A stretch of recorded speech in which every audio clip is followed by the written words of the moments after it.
So welcome everybody. I am super excited that you all are here for this first convening session of the Illinois Regenerative Ag Initiative. As I looked at the invite list or the registration list, what really struck me is how many of you I know and have known for years. We've been working towards this for a long time, and it feels really good to be making this happen together. Um, you know, this couldn't happen without the support of Fresh Taste. So I want to give a big shout out to Fresh Taste, and Karen Lehman will be having an opportunity to speak to you all in a little bit.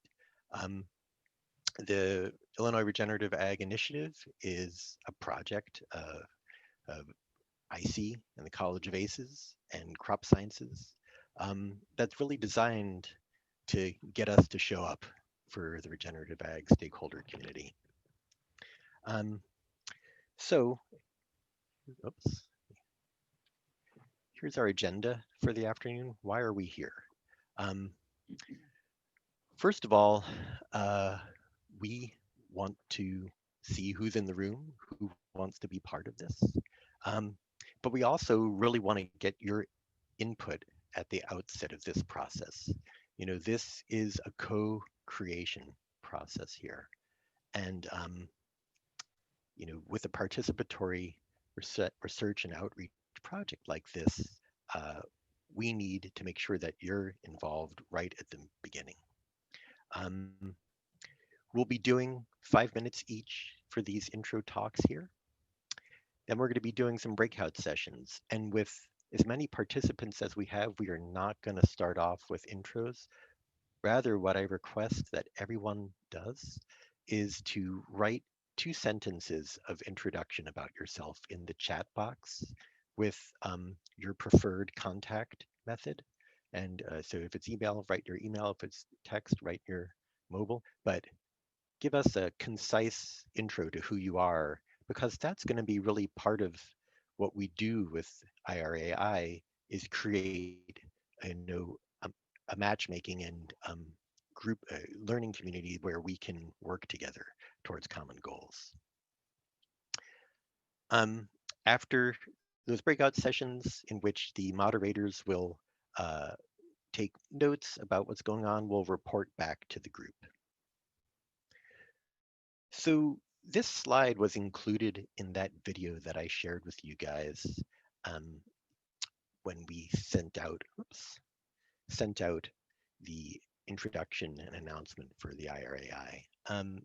It's a stark image, and I included it because it just shows how extensive and powerful this issue is. This was in early June in 2019, and there was nothing on the landscape because we had such a cold, wet spring, and because everything on these fields was in 2 crops, and those crops weren't able to be planted yet.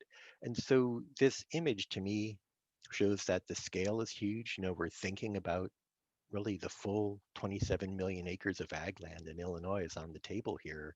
And two, that time is of the essence in how we act. We don't have a lot of time to wait around for some solution to materialize. We have to be this solution and this change, and we have to do it now. And so, really, what we want to do here is to get your input to help do something big together. Regenerative agriculture, whoops. Regenerative agriculture is an outcome-based approach to achieve improvements in soil quality, biodiversity, food security, and community and environmental health. There are other metrics that matter, but these are some core metrics of regenerative ag. And really, an important thing to note here is the outcome part, right? We're not going to demonize certain practices or certain producers coming from a certain part of the spectrum. Rather, we are all going to work together, provide on-ramps and opportunities to try to move the needle on these very important metrics. Try stuff out and make measurements on it. Now, when we think about doing this, one of the things that's really important is that we think about impact and how it happens. Um, Impact happens both as a result of the amount of change that's going on, as well as the scale at which that change happens. So to explain this diagram, if you have a small change and a small scale, you're going to have a low amount of impact. If you have a large change in a particular metric, like let's say soil organic matter, and a small area, you still might have a fairly high impact. Or if you had a relatively small change across a huge area, you might have a really high impact. So for example, a small area, but large changes might happen on, organic vegetable farms, for example. Right now, organic agriculture is in about 0.12% of Illinois' ag land. So relatively small spatial scale, but on those acres getting a high change.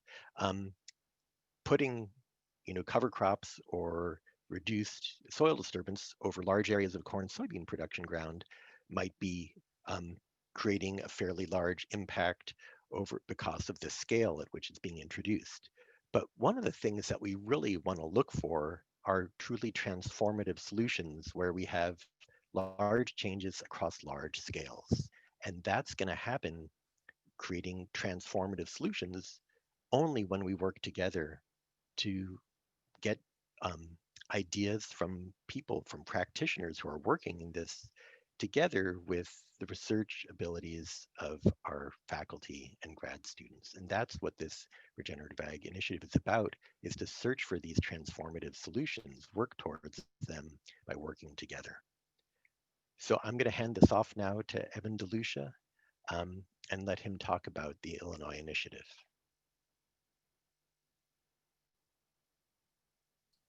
After 500 Zoom meetings, you'd think I'd know to unmute myself.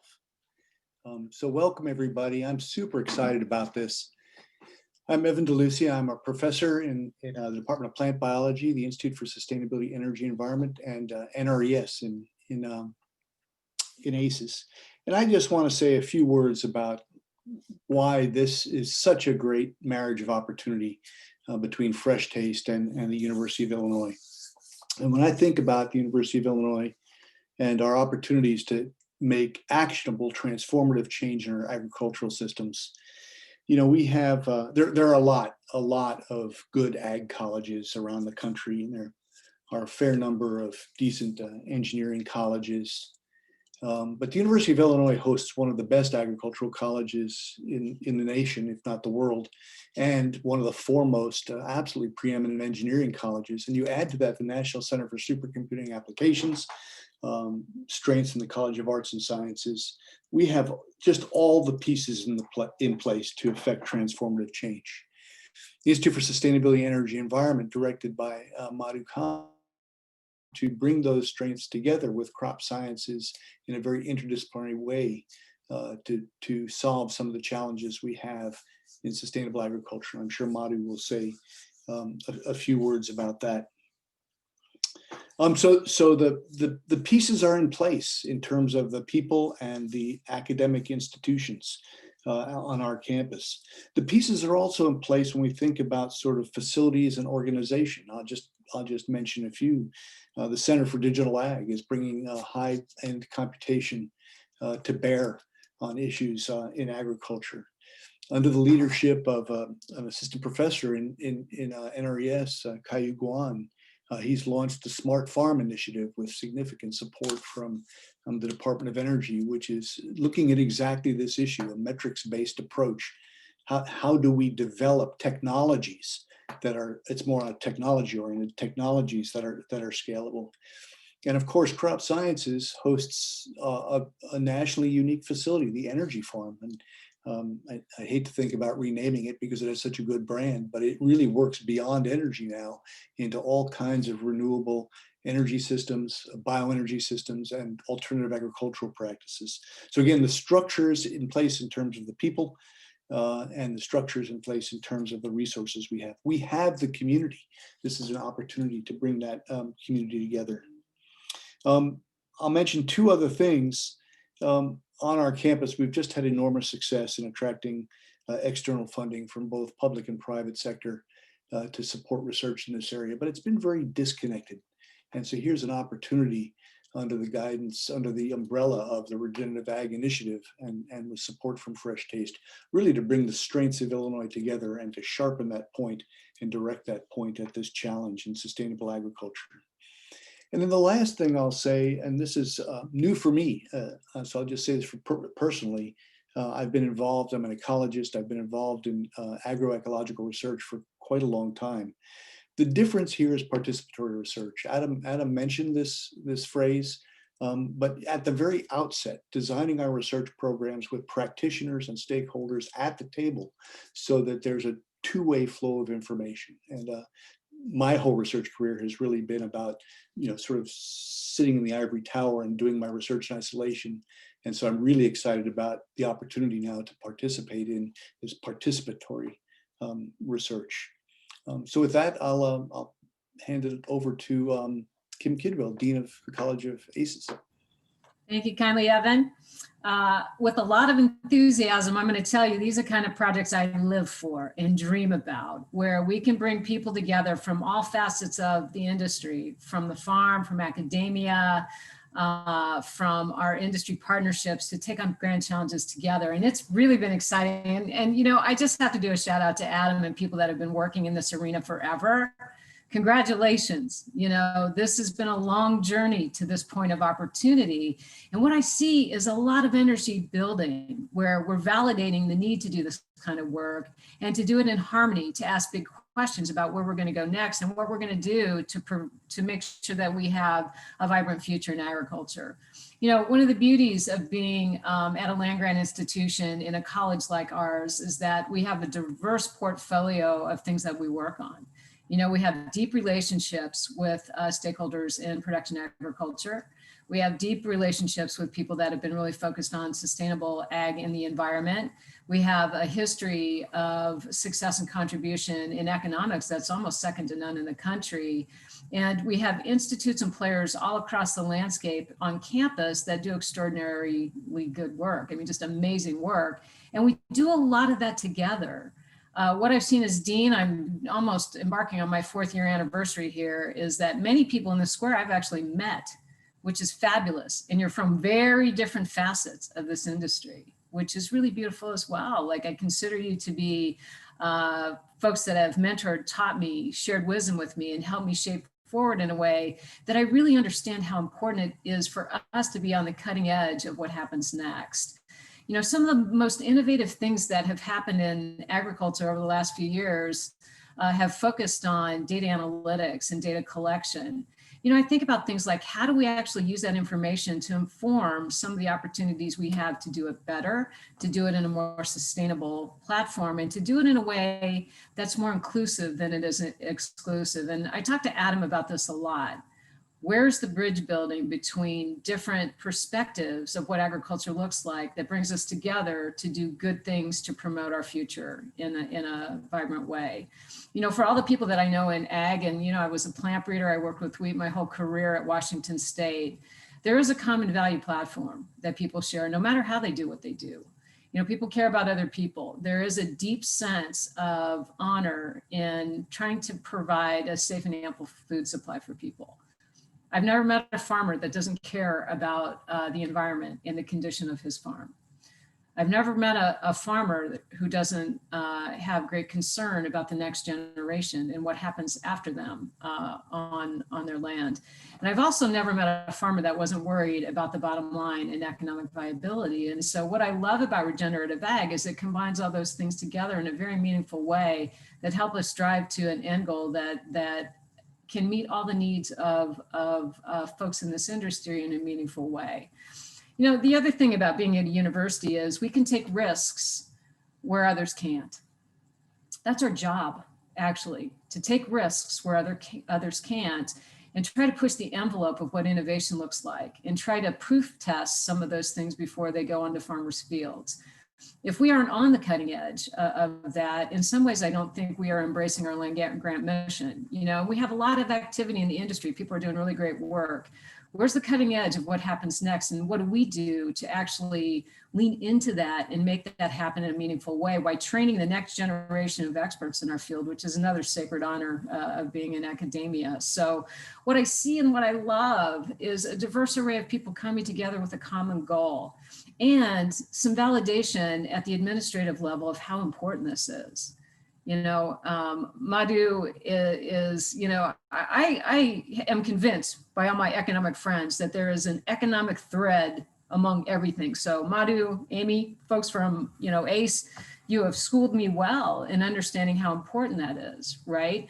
So when we embrace that up front and we think about, look, we know we have to make that a vital component of what we do if we're going to survive. I think that's an important thing that has to come to the table in a really meaningful way. So I'm excited about where this goes next. I'm excited about having the opportunity to work with some really vibrant industry partners as we think about what happens next. And I really want to thank people that have paved the way to the place that we are right now. You know, we build our future on the journey that people took before us. It has been an amazing ride to where we are now. And there's some consequences of things that we've done that probably didn't have the kind of outcomes we had hoped for. As scientists, we get to take that information in and adjust, right? Part of my job is to help with buy-in, to help enroll people into being at least curious about what they see here and being intrigued about how we can do this together. Not make people right, not make people wrong, but really look at the data, look at the science, look at where we go next with a sense of curiosity. So that's what I hope to bring to the table for this group, is some support with enrollment, championing challenging conversations if we need to have them, but cheering this group on, because you have my attention, you have interest from a lot of people, and my college, the College of ACES, our college, and the university actually are behind you in this effort. So we're excited about it, and congratulations, Adam, and to this group that in some ways is living the dream. You know, I think you've brought together a great opportunity for people, and I'm really proud of you for pushing this to this point, and just thrilled to see what happens next. So thanks for the opportunity to speak, and I'm excited to see what happens next today. Great, thank you, Kim. Next, we'll have Karen say a few words about Fresh Taste. Thank you, Adam. It's fantastic to be on this call and see people who I have no idea what you do and who you are, and also to see some old friends and collaborators. I think that's the best of all possible worlds. Fresh Taste is a funder initiative that started in 2002 to relocalize the food system in the Chicago food shed. And I came on in 2008. And I think I'll start this story in 2014, where we started to convene funders around a question: is there a landscape scale approach to food system resilience in the context of climate change? And we were looking at the upper Midwest and said, yes, it's continuous living cover, it's perennial agriculture. And we would be successful if we got the world talking about that and acting on that. And we thought it would take a lot longer for people to have moved regenerative agriculture to the forefront of the conversation. But it's people like Dean Kidwell, like Adam, and now with Emily on board, Emily Heaton. When we saw what was happening, when Dean Kidwell came in, when Adam became the head of crop sciences, we basically said, we have to get behind these people. They are going to make something great happen at U of I, and it could be a leader in this conversation. I will confess that I have a close relationship with the University of Minnesota, with Forever Green, with Don Wise. And so I was always having in my mind Forever Green, Minnesota, et cetera, et cetera. And what's so exciting now is to see the potential for connections between University of Illinois, Iowa State, University of Minnesota, University of Wisconsin, all working together in this regenerative agenda. So I want to share the names of the foundations that have contributed to this initiative. Lenore Beyer is here from Foodland Opportunity, which is a joint initiative of the Searle Funds at the Chicago and the Searle Funds and at the Chicago Community Trust and the Kinship Foundation. the Lumpkin Family Foundation, which some of you may know, which has a focus in East Central Illinois. And it's a couple of newcomers to this work, the Menaki Foundation and the Walder Foundation, all of whom are really excited about the opportunity to work with University of Illinois to connect the folks that they award grants to be some of those community partners, some of whom are on this call right now. We already have a great relationship with the Artisan Grain Collaborative and the pilot lab underway. I know other organizations here have collaborated with the university. And so there's a base to build on.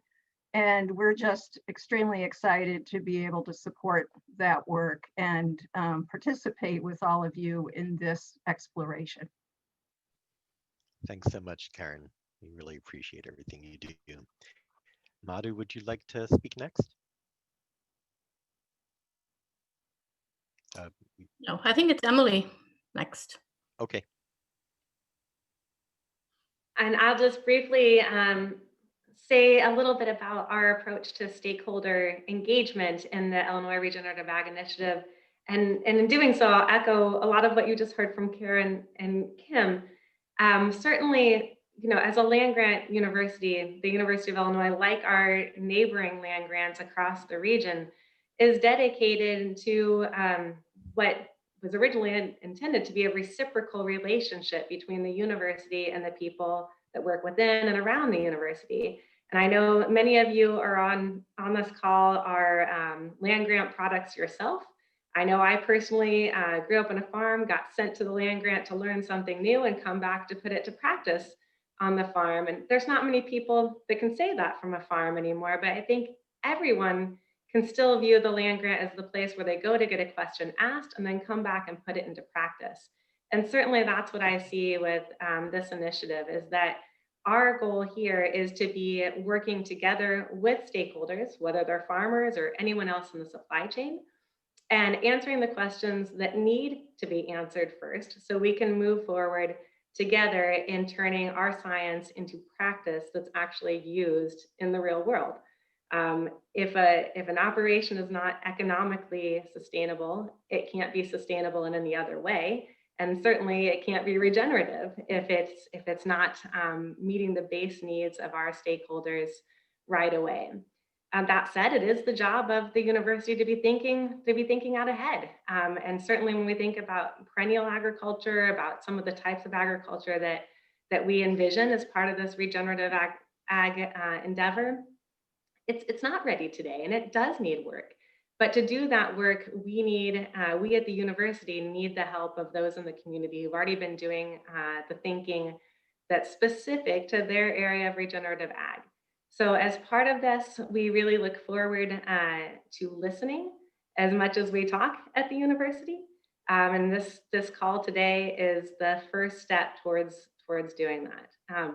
I will just say one thing too, the way I think about stakeholder engagement is to remember that the only thing that separates a study of agriculture from a study of ecology is that agriculture involves people. By nature, it involves people, right? People are what make agriculture go. And so we are really excited to have an inclusive opportunity to be talking with everyone, to use a big tent in this initiative so that we get all the ideas on the table and can work forward together to making the impact that Adam described.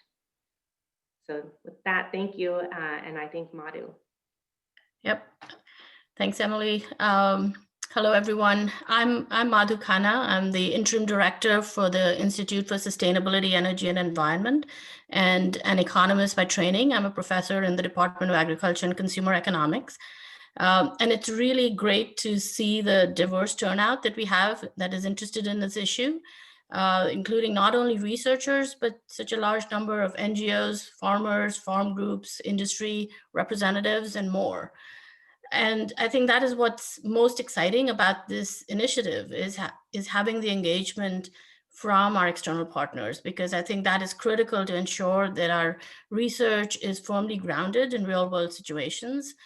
And we hope that you will be actively involved as we set our research priorities, develop our research program, and in helping to translate our research so that it is both practical and useful in a real world setting. We know that regenerative ag approaches to ag management require knowledge from multiple disciplines, environmental sciences, plant biology, crop sciences, and many others, so that we can understand how to preserve soil health and other ecosystem services from agriculture while increasing the productivity of the land. But knowing that these approaches exist is not enough. And we know that unless they're adopted and we can understand what are the economic barriers and the motivations for getting them to be adopted, we will not really achieve a regenerative agricultural system. And so our purpose with this initiative is to promote an interdisciplinary research agenda, which is critical to achieving the vision of this regenerative ag, and to provide more of a holistic understanding of the various dimensions that are going to be relevant to the adoption of these regenerative agricultural practices in the real world. So as the Institute for Sustainability, Energy and Environment, we are used to promoting and on campus, doing interdisciplinary work is one of our strengths. And our goal at the Institute is to enable groups from different parts of campus to work collaboratively together and to be able to apply their science collectively to address some of the challenges of regenerative agriculture. Our campus has enormous strengths, as you've heard already today, which are in areas that are relevant to regenerative agriculture. We have research that is relevant to this topic occurring in different parts of campus, and there are research groups looking at tools to measure the state of the soil and other ecosystem services. We've got new technologies using artificial intelligence and robots that can spread seeds for cover crops, manage weeds without chemical application, and many other areas where we can look at how to implement these practices, as well as to evaluate the profitability of these practices. And so at iSEE, our goal is to use the infrastructure that we have for facilitating interdisciplinary collaborations to create a network of scholars and external partners that can engage in this work collectively. We are in the process of developing a web presence for the researchers participating in this network so that it's easy for them to find them. And we will be adding a site for external partners. We will be reaching out to you in the coming weeks as we do that. This is intended to be the first of a couple of convening sessions that we hope to organize as we develop an RFP in the coming months. And so we will be reaching out to you. We'll be having a few more convening sessions as we do that. And we would really like to hear from you about the priorities for research topics and how we can facilitate these interdisciplinary research efforts. And so with that, I believe we're going to be transitioning to breakout sessions and assigning you to different rooms so that we can have a more in-depth discussion.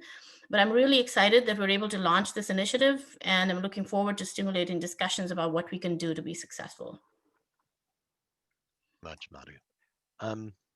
Before we get to that transitioning, so you probably recognize this person up in the front of this tent here.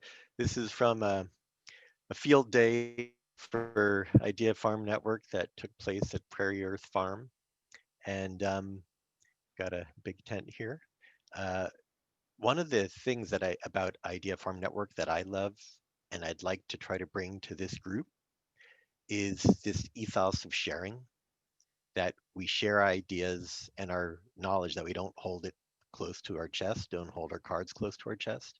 And so in order to make this next breakout session useful, if you can approach it with that particular mindset, that would be really great. So we're asking kind of two high-level discussion points: priorities for research topics and metrics, and yes, they can include, production, but also thinking about supply chains and community angles as well. So this is really an all-encompassing initiative here that addresses different parts of campus. And then two, how can we show up for each other in a meaningful way? How can we form the best type of partnerships? these types of wisdom from your part are going to help us develop an RFP that elevates these priorities. So I'm going to stop screen sharing now. And Tony, if you want to help us break out into those rooms, reminder to the moderators, Emily, Madhu, and Evan, we will be taking notes from these sessions on a PowerPoint slide so that we can share out with the group when we come back. And we'll have 45 minutes for these breakout sessions. I will put the timer for 45 minutes. I'm going to send you all to the breakout rooms now. We've got 13 minutes left before we're going to adjourn. And so each of the moderators will go ahead and share out what the notes that we took. So I'm going to go ahead and share mine for a few moments. Okay, so I will not read these all, but there were some common themes. There were quite a few knowledge gaps that were identified. One of the things, though, that came up again and again was the immense amount of labor that's associated with trying to move in a more management intensive direction to manage for these ecosystem services, and that ag engineering can potentially be a good partner for these types of things in mechanical engineering, that we need to create some, give some attention to labor saving in regenerative ag operations. Also attention to soil microbiomes, a lot of attention to markets and age structure of ag, training and encouraging the new generation of farmers. We have a recent Illinois PhD grad who is returning to the farm, Ashley Armstrong, who is focusing on this idea of training farmers. And then we also talked about things that make good interdisciplinary partnerships. I'll go into the second page. So Tracy from Sola Gracia mentioned that their farm is available for doing research on, as did Ashley and Jennifer. Their farms are also available for doing research. One of the things that Tracy noted was that to create high functioning partnerships, a consistent theme was advanced planning. Since field seasons, you have to plan a lot and they happen year after year. You can't just start your field season, in the middle of the winter, that you have to plan ahead with your partners to think about what you're going to do. Another point that Carl made that I thought was great was that we need to get more university research out onto private land and place it into relevant production contexts and make it accountable to the economic bottom line so that we have some kind of real world scaling. I will stop sharing there and pass it to Emily. You're muted. Thanks, Adam. I particularly like that last point. If we're recommending things that don't cut it in the real world, we need to know that sooner than later. Okay, so we focused a conversation on topics, but also metrics specifically. So some of the things that we heard from metrics were around water quality, carbon drawdown, things around stability of not only things like plant yield or fruit yield, vegetable yield, but also prices, and including stability of things like access to food. So just because you make food available, and we could have metrics around making food available, how consistently is it available at a price that people find it accessible? And then the inverse of that, of course, is risk. So some conversations about a metric related or metrics related to risk and how we characterize that. I just don't have We also had a conversation, I thought a point that's worth making is that the idea of making sure that whatever we compare in field work or other work, we have a control. So we have an understanding of what is the upside or the downside of the practice or the thing being tested. So there is a lot of discussion about metrics related to things around that, including education. So education not only of practitioners, but of consumers.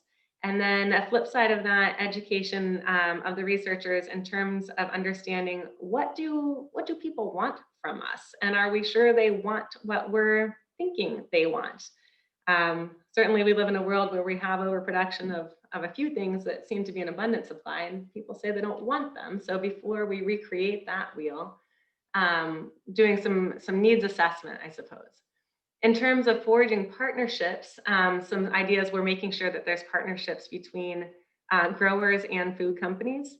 There is a discussion of the lack of technical assistance in the state of Illinois, particularly that farmers or producers might want to try new things, but don't have the tools or the expertise needed to make that happen. And that when the university steps in on projects, which is great, then what happens when the university steps out? What's the transition plan for making sure that the thing investigated can grow without day-to-day involvement of the researcher? And then how do we transition anything that was learned to the next farm? So making sure that when we think about partnerships, we think about perpetuation of successful projects and the ideas. One way to help that was the idea of including marketing professionals. So in both needs assessment and considering metrics as well as partnership, bringing in marketing professionals early on to understand the market demands as well as to sell the ideas, to sell the stories that we develop could be really important.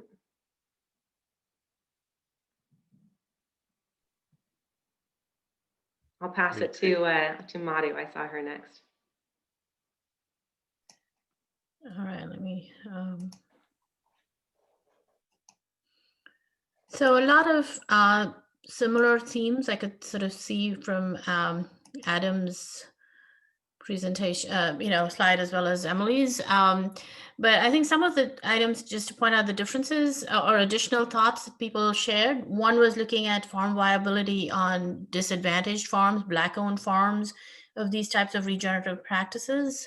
So looking at how we can make this, we can make these types of practices, applicable on a more diverse set of farms.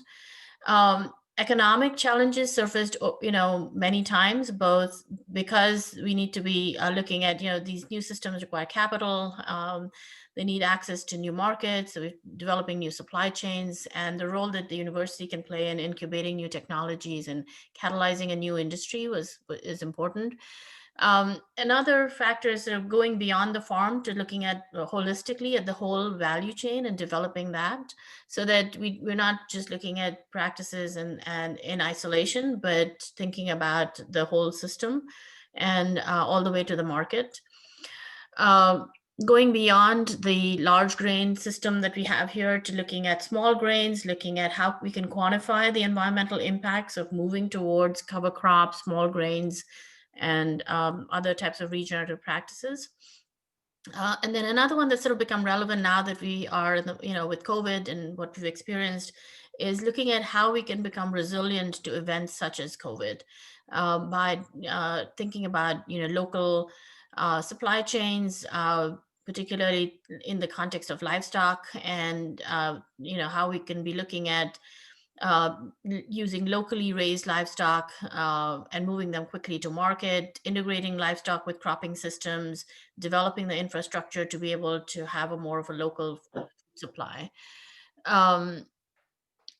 Other issues that have come up is related to, well, one of the ideas is, can we use land owned by the university or public land to do more on-ground research and on regenerative agriculture, how we can provide more opportunities for beginning farmers to get into this area.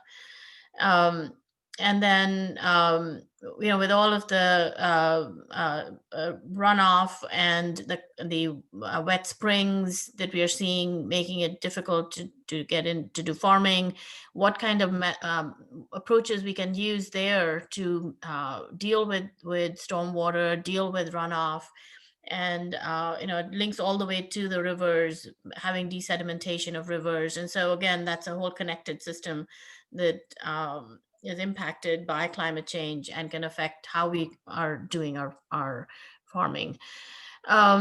in terms of, how do we, so one of the issues that was, how can we reach out more and build partnerships? And, extension clearly has to, we have an extension network, how we should be leveraging the limited extension resources that we have more effectively, not only to do on-farm extension, but also reaching out to, farm to market. Is something we should be, we can think more about. Engaging community colleges that are involved in some of the research around the state would be another way to build partnerships and actually take the research to people who can, use that in a more practical context. All right, let me stop with that in the interest of time and pass it on to Evan.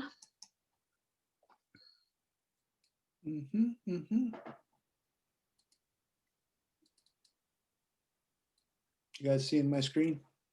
Yep. So a lot of this has already been said, which is great. We're having some convergence. I'll just add a few additional comments.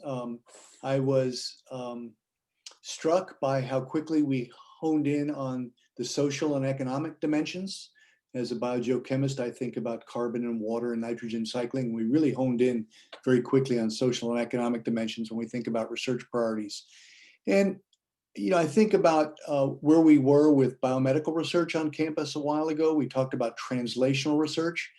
It seems like we need a translational research for regenerative ag. In other words, we build fantastic instruments and ways of making measurements on our campus, but they're not approachable by a farmer or even available to a farmer. And so how do we bridge? So what kind of research do we need so that a farmer in his combine or her combine sees on screen the metrics that we're interested in? So I thought that was kind of an interesting thing.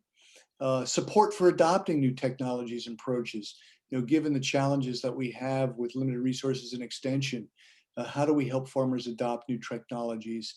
Again, building trust between the research and farming community. What are the relationships there? And Madhu, I'll just skip to, because you can read the list. Those are the ones I wanted to highlight. Building partnerships. The one that I want to underscore, because I've been underscoring this for quite a long time, I think it's important for this campus, is how do we take advantage of university trust farms and other leased land from the university as partners in this research?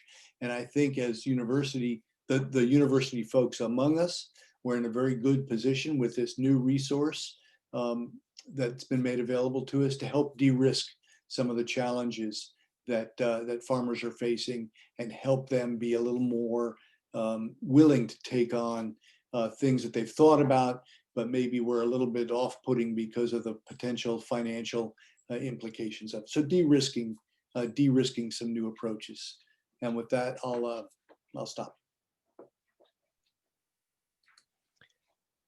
So I want to thank each and every one of you for taking your time on a Friday afternoon to spend an hour and a half with us to dream together, and for sharing so openly during these breakout sessions. We got a lot of information on the board there. And so we're going to distill this. We'll make a book that has the participants, has these topics, and we're going to meet again later this fall. So I hope you have a great weekend. Hope you stay safe, and let's regenerate. Take care, folks. Thank you very much. See you all. Thanks. Have a great weekend.